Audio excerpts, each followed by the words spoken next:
चलिए अब रुख करते हैं बिहार का, जहां पर कुछ ही वक्त में थमेगा पहले चरण का चुनावी शोर और आखिरी दिन दिग्गजों ने लगा दिया है पूरा जोर। आपको बता दें, अमित शाह, राहुल गांधी, योगी आदित्यनाथ, मोहन यादव ने किया धुआंधार प्रचार प्रसार। 121 सीटों पर 6 नवंबर को मतदान है और उसके साथ ही दीघा में सर्वाधिक 4,57,657 मतदाता हैं।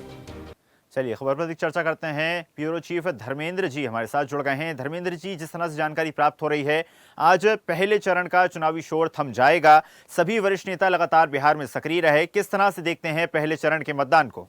सबसे बड़ी बात है ये, मैं बता दूं कि बस कुछ ही क्षणों में, कुछ यानी 6 बजे तक लास्ट डेट है आज का चुनावी प्रचार अभियान। और लास्ट दिन जो है तमाम दिग्गज दोनों पार्टियां का, मैं एक तरह से कहूं, जहां तक कि दोनों पार्टियां अपनी सारी ताकतें झोंक दी है। यही कारण है कि बिहार का चुनाव दिलचस्प हमेशा रहता है। आज की बात नहीं है, चुनाव पूरे भारत पर प्रभावित करता है। ये चुनाव ऐसा माना जा रहा है आज तक का।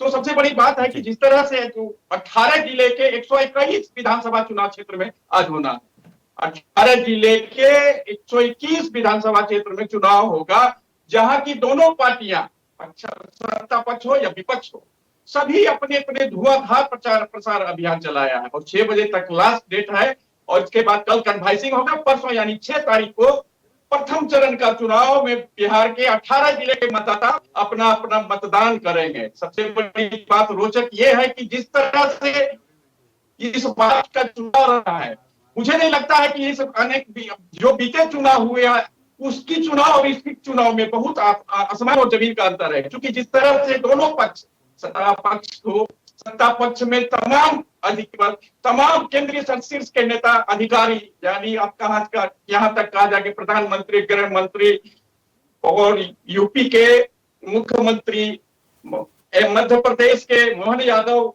मतलब तमाम अधिकारी और अभिनेता, यहाँ तक कि अभिनेता को भी उतारा गया है। वहीं विपक्ष की ओर से खुद सबसे ज्यादा जो है तेजस्वी अपना कमान संभाले, वहां बीच बीच में वो गांधी परिवार से भी लोग आ रहे हैं। तो तमाम चीजें देखने को मिल रहा है। हालांकि जिस तरह से मछली में मारने की बात होती है, मुकेश सहनी ने जो तालाब में जो कूद कूद के अपना सारा चीज हुआ, उसका भी रिएक्शन देखने को मिलेगा इस चुनाव में।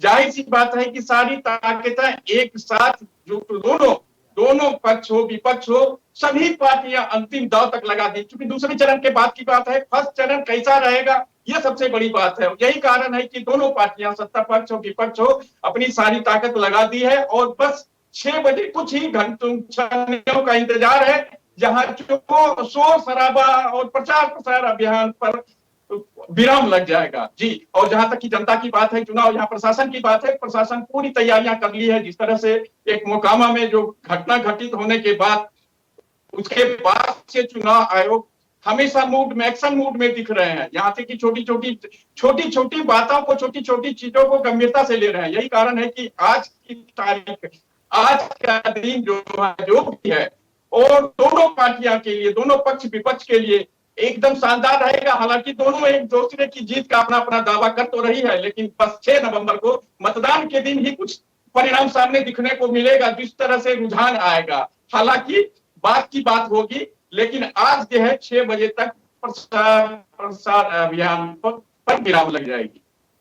धर्मेंद्र जी, जिस तरह से हम जानते हैं एनडीए बनाम इंडिया गठबंधन ये पूरा मुकाबला है, हम सभी देख पा रहे हैं, लेकिन जिस तरह से इस बार अन्य दलों ने भी पूरी ताकत झोंकी है, बात की जाए जन स्वराज की, प्रशांत किशोर की, या फिर एआईएमआईएम असदुद्दीन ओवैसी की, इनकी तैयारियों को, इनका जो संघर्ष है उसको किस तरह से दिखते हैं आप? बिल्कुल सही, लगातार जन स्वराज का प्रशांत किशोर 3 वर्षों से वो प्रचार प्रसार अभियान कर रहा है। आज नई बात नहीं है उसके लिए, विशेष करके जन स्वराज पार्टी के लिए ये नई बात नहीं है, क्योंकि वो 3 वर्ष से बिहार का दौरा करते आ रहे हैं। यहाँ तक कि उनकी जो टीम है हर जिले में कैंपेनिंग आज 3 वर्षों से कर रही है। तो मुझे नहीं लगता है जन स्वराज के लिए बहुत बड़ी चीज है कि आज का प्रचार प्रसार में जो विराम लग जाएगा, उसके लिए कोई बहुत बड़ी बात नहीं है। क्योंकि वो लगातार 3 वर्षों से हर जिले में, हर बिहार के हर जिले में उनका यात्रा चल रहा है और उनके कार्यकर्ता जो समर्पित होकर चुनाव को लेकर तैयारियां की जा रही थी। मुझे नहीं लगता, लेकिन ओवैसी की पार्टी जो जिस तरह से कूद गया है, वो उसके लिए थोड़ी सी है कि वो किस तरह से उनके मतदाता को कैसे काट करके, चूंकि वाई समीकरण जो है महागठबंधन का, जो इंडी गठबंधन जो है महागठबंधन का वाई समीकरण पर टिका हुआ है, उसमें सेंधमारी किया है ओवैसी। ये निश्चित रूप से ये चुनाव के दिन एक अनोखा अलग से पहचान रहेगी। ये निश्चित, इसमें कोई माना कहने की बात नहीं, क्योंकि ओवैसी जहां मुस्लिम बहुल क्षेत्र है वहां प्रचार प्रसार नहीं बल्कि अपनी उम्मीदवारी तय की है। यही कारण है कि देखने को इस बार जो है वाई समीकरण को ओवैसी ने ध्वस्त कर दिया है। अब जहां तक कि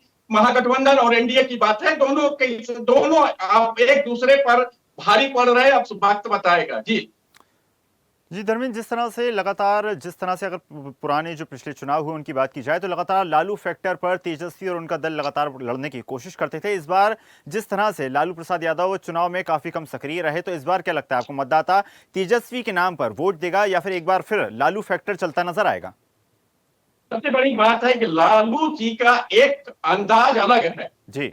वो जो जिस सभा में जाते हैं वो मतदाताओं को कन्वर्ट करते हैं, लेकिन वो इस बार जो है चुनाव में सक्रिय नहीं दिख रहे हैं। एक चुनाव में थोड़ा सा वो मनेर में एक रोड शो में गए थे, इसके बाद से वो कहीं दिखे नहीं स्वास्थ्य के कारण। तो कहीं न कहीं निश्चित रूप से थोड़ा प्रभाव पड़ेगा और असर पड़ेगा, क्योंकि उनकी शैली, उनका कहना, एक सभा में एक अंदाज में लोग वहां के मतदाता सुनने के लिए आतुर होते हैं। पक्ष विपक्ष भी उनके कार्यक्रम में जाते हैं सभा को सुनने के लिए, किस अंदाज में वो बोलते हैं।